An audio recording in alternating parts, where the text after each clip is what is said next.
Bonjour à toutes et à tous, dans cette vidéo je vais vous présenter un outil qui s'appelle OnlineGDB et qui va vous permettre de compiler, exécuter et débugger du code en ligne.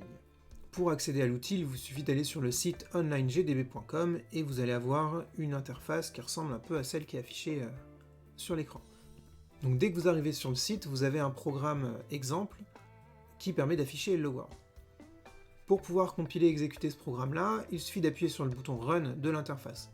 Mais avant de faire ça, il faut vous assurer d'avoir sélectionné le langage de programmation, donc là en l'occurrence du langage C.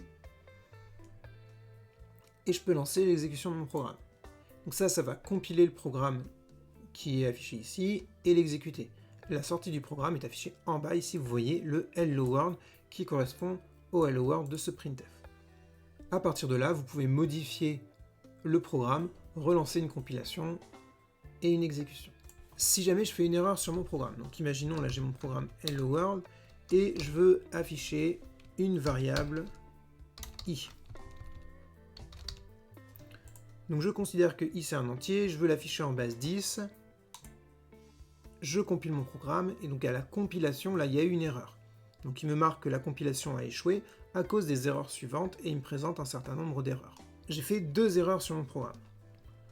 Première erreur, il me dit que ligne 14 dans le main.c, donc ça c'est mon fichier qui s'appelle main.c, à la ligne 14, colonne 20, ligne 14, j'ai une variable i qui n'a pas été déclarée.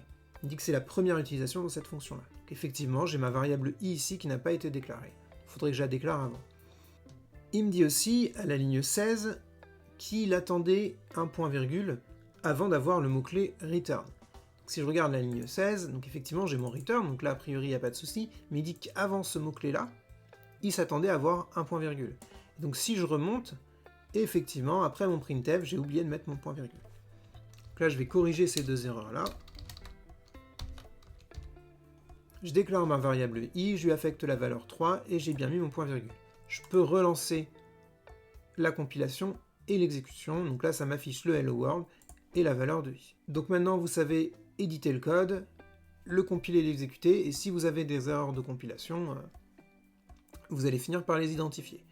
Généralement, les erreurs que vous ferez, c'est la variable n'est pas déclarée, vous avez oublié un point-virgule, vous avez oublié de fermer une parenthèse, ce genre de choses. La dernière chose que je voulais vous présenter avec l'outil OnlineGDB, c'est qu'en fait, il intègre un debugger. Un debugger, c'est un outil qui va nous permettre d'exécuter le code étape par étape, de façon à pouvoir identifier des comportements anormaux. Je vais complexifier légèrement le code pour pouvoir débugger. Donc je déclare une nouvelle variable j. On va enlever ça. Je vais faire i égale j plus i, j plus plus et i plus plus. Et ensuite, je vais afficher la variable i et la variable j.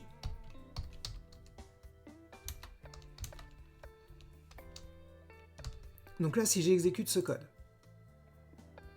donc la compilation, tout se passe bien, je me retrouve avec ma variable i qui vaut 8, ma variable j qui vaut 5. Et ce que je pourrais avoir envie de faire, c'est d'exécuter le programme étape par étape de façon à voir l'évolution de mes variables. Pour ça, je vais lancer l'exécution dans le mode débugage.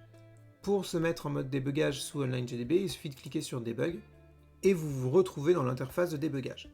Donc là, sur le terminal, j'ai un certain nombre d'icônes qui viennent d'apparaître, un certain nombre de boutons, qui vont me permettre d'utiliser le debugger. Sur le menu du debugger, si j'appuie sur le bouton Start, ça va exécuter le programme jusqu'au prochain point d'arrêt. Donc là, comme je n'ai pas mis de point d'arrêt, si jamais j'appuie sur Start, ça va exécuter le programme dans son intégralité. Ça m'affiche Hello World, i2.8, j2.5, donc ça m'affiche les variables de i et j, et ça me dit que tout s'est terminé normalement. Donc bon, c'est bien, mais là, j'ai pas du tout débugué, en fait, j'ai juste exécuté mon programme dans son intégralité. Pour pouvoir arrêter le programme à un moment donné, il faut que je mette ce qu'on appelle un point d'arrêt.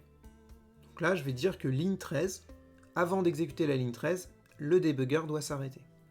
Je relance le debugger, et donc là, il m'indique qu'il est arrivé à la ligne 13, qu'il n'a pas encore exécuté.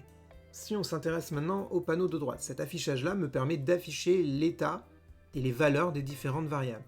Donc là, dans mon programme, dans ma fonction main, j'ai 2 variables, i et j, qui valent 0. Il faut bien se rendre compte que la ligne 13 et la ligne 14 n'ont pas encore été exécutées, donc je n'ai pas fait le i égale 3 et je n'ai pas fait le j égale 4. si j'appuie sur Continue. Donc ça va me permettre de continuer à exécuter mon code jusqu'au prochain point d'arrêt. Je mets un point d'arrêt juste en dessous, j'appuie sur Continue. Donc j'ai exécuté la ligne 13 et je suis bloqué à la ligne 14. Donc j'ai i qui vaut 3, mais par contre j'ai pas encore fait la ligne 14, donc j'ai pas encore fait j égale à 4. Donc j vaut toujours 0. Je pourrais mettre des points d'arrêt tout le temps, puis ça me permettrait, à force d'appuyer sur Continue, de faire toutes les lignes.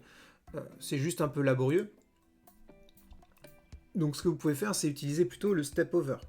Step Over, ça permet de passer à la ligne suivante. Step Into, ça vous permet de rentrer dans les fonctions. Donc si à un moment vous avez défini des fonctions, vous pouvez exécuter l'intérieur de vos fonctions.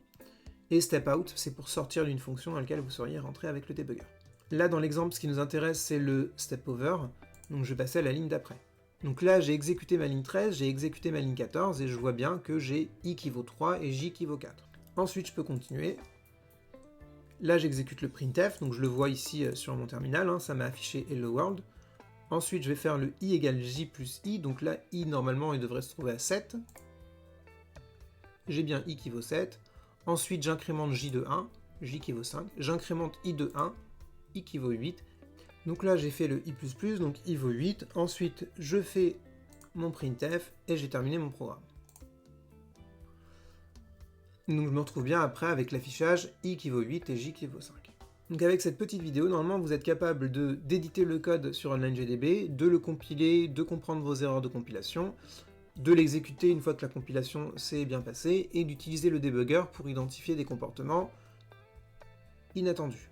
Pour conclure sur le debugger, n'hésitez pas à l'utiliser dès que vous avez des problèmes à l'exécution. Donc les problèmes à la compilation, c'est le compilateur qui va vous les indiquer. Par contre, à l'exécution, si jamais vous n'avez pas le résultat attendu, il faut que vous utilisiez le debugger pour identifier dans quelle partie de votre code vous avez fait une erreur.